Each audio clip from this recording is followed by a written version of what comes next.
Gagawa tayo ng suman. Budbud. Ito, may luyan ako dito.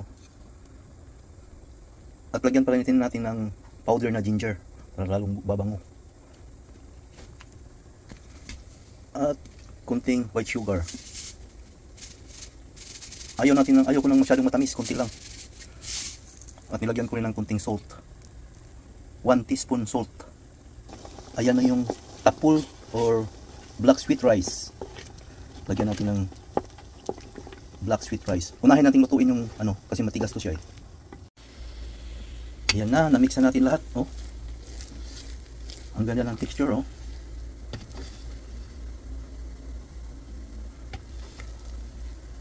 Yan, lagyan ko ng black or tapul na sweet rice.